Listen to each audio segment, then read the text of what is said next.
Heyo adventurer, my name is Derek and this is Tower Adventures. Today we are going to be working on a hand-drawn map, but this is just going to be in the background because today I want to talk about AI art and its impact in my field, the TTRPG community. In case you are not familiar with my work, I am a TTRPG writer of adventures and I also illustrate cartography for dungeons, cities and towns. Most of my stuff is done with a Wacom tablet and Photoshop. Sometimes I also use Clip Studio Paint. But since I started this series of hand-drawn cartography on YouTube, I've been reconnected with the traditional mediums of using paper, pens, fine liners, Sharpies, and even accessories like rulers. I've been really thinking about the real human honesty of taking something with your hands and creating something of value. Before I continue, full disclosure, I am a person who loves technology and gadgets and computers and everything, and because of that, when AI art and ChatGPT started to become more prevalent in the internet, I was at first enraptured by the possibility of endless creation, let's put it like that. I made extensive use of the chatbot function and I also generated hundreds of images. A lot of them were later included in some of the products I have created. I have to admit that it took me longer than most folks to understand two things. The first thing is the dishonesty of this art, how it is nothing but a rehashed slop of everything that you put in, a mediocre interpretation of the art that other people created. And the second thing is the moral or legal issue of how all this art was stolen and then repurposed, with no attribution and or compensation for the original author or authors. It's been years now since the last time I used one of these images in one of my products, but I guess it's worth it to say it here. At least from my experience, images generated this way are at first good looking. It appears like something of real value was generated out of nowhere, but the more you do it, and I did it a lot, the more you do it, the more it becomes apparent that it is all just a mindless slop. The imagery lacks soul, it lacks honesty, it lacks a purpose, it lacks a feeling. It is nothing but an algorithmic approximation of what a random computer or server in the internet thinks the prompt I wrote is trying to convey. Not many people talk about how many times you have to refine a prompt to get something that's useful. I remember times when I had ChatGPT redo an image over 10 times or sometimes even more, only because it just couldn't do what I was asking. And it couldn't do it because I was trying to do something original for my work. But the more specific you go, the more you deviate from all the countless images that are already on the internet, the same images that were used to train the algorithm on, the less likely you are going to get what you actually wanted. And it became apparent to me over time. I know some people saw it from the start, but it took me longer. The realization was that I could never get ChatGPT to create something of real originality and value. It was just not possible. Okay, now back to the TTRPG industry. In this field, it appears that a lot of people, that is a large fraction of the community, are against AI art and AI chatbot and OpenAI as a company, like everything, they hate it. I guess things are the way they are because on the one hand you have the people who produce the games, they are mostly artists in one way or another, and then you have the audience which are also in a way artists. The very act of playing a TTRPG game involves some art. In essence, a player has to take the role of a character and they have to act. It is not lost on me that we are not all voice actors like the cast of Critical Role, but even if you are not an actor and you just play with your friends for fun, you are doing some form of real art when you play D&D. In this way, playing Dungeons & Dragons or any other TTRPG game is different from other forms of art. For example, to enjoy a movie or to read a book, you don't have to be a part of the cinema industry or you don't have to be a writer. You can consume the art passively. Yes, if you know about the art, you can understand more about it, but that's optional. Or maybe I am digressing. I'm just trying to find out why in the TTRPG community people are more vocal and such a large portion of them are against AI art.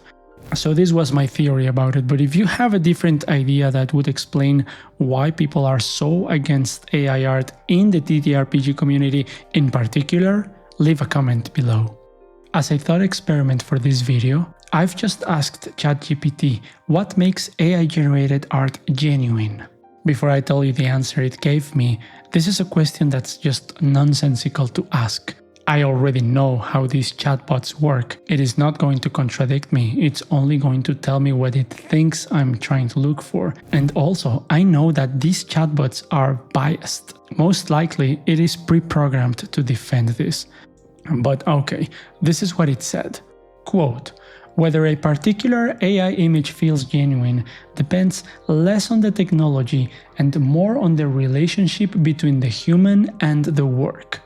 A work is arguably genuine when it reflects intentional choices, personal vision, meaningful expression, aesthetic judgment, and authorship through direction and selection."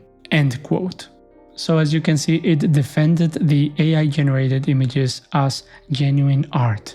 After that answer, by the way, there's like 5 paragraphs of it explaining how through prompting, editing, composing, and then reiterating the same thing over and over, you have a stronger case that the finished work represents the artistic expression of a person. Do you agree? I don't think I do. Like, if you see the time-lapse I have on the background, by this point I have been drawing this dungeon map for like 2 hours. In many ways, art is not only the finished work, it's also the human process of creation. When you make art, yes, you get a final product that other people can consume, but the art itself transforms the creator in one way or another. This aspect in particular cannot be replicated by any LLM. I would also like to go back to the 5th reason that ChatGPT gave me for this being genuine. It said, authorship through direction and selection.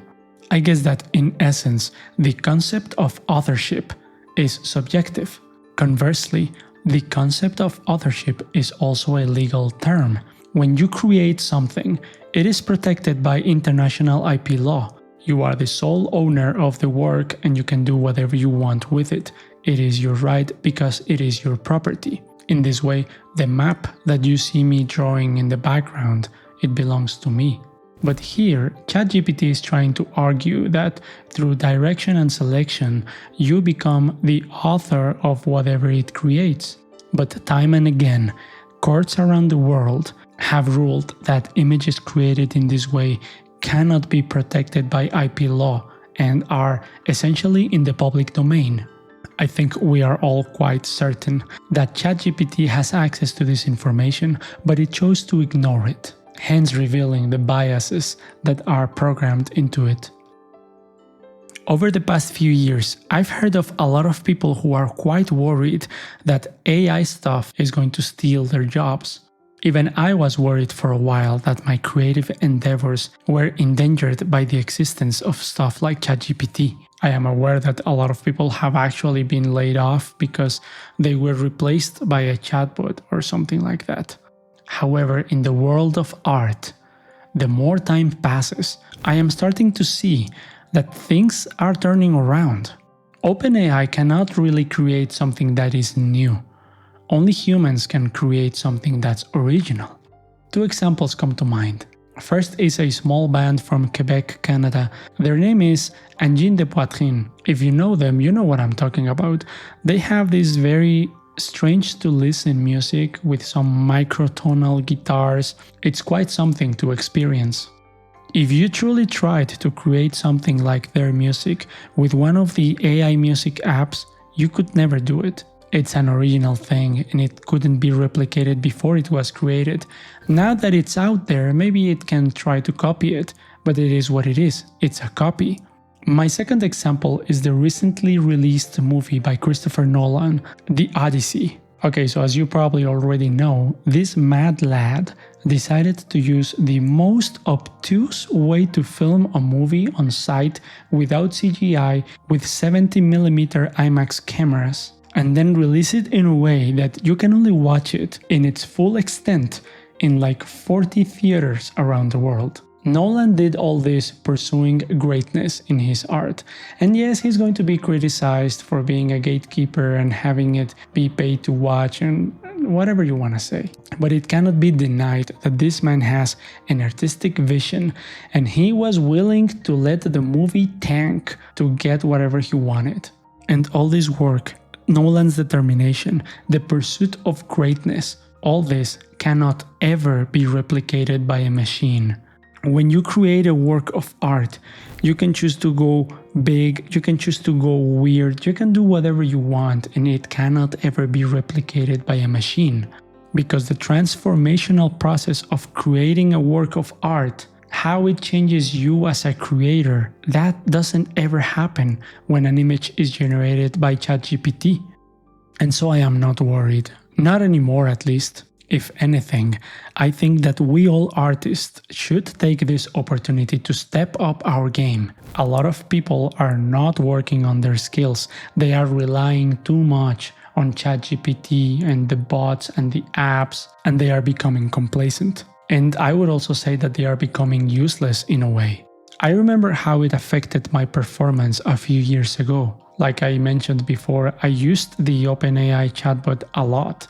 But when you use it too much, when you start to rely too much on it, you start offloading some of your thinking to the bot, and then you start to become dependent on it.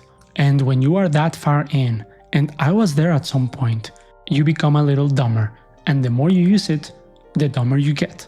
And if you think about it, it's not surprising that it happens like that. We are thinking entities, but if you offload your thinking to a third party and you don't have to think that much, it's like a muscle. The less you use it, the weaker it gets. So once I figured this out, I started to worry less about the competition that uses AI art to do their stuff.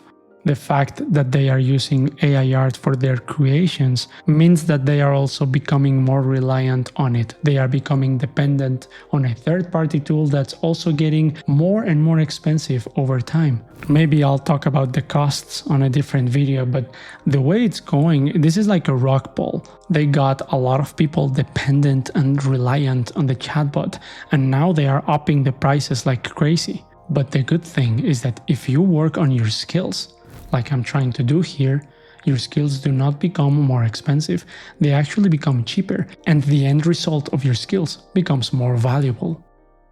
Alright, I guess that's it for this one. My name is Derek, and this is Tower Adventures.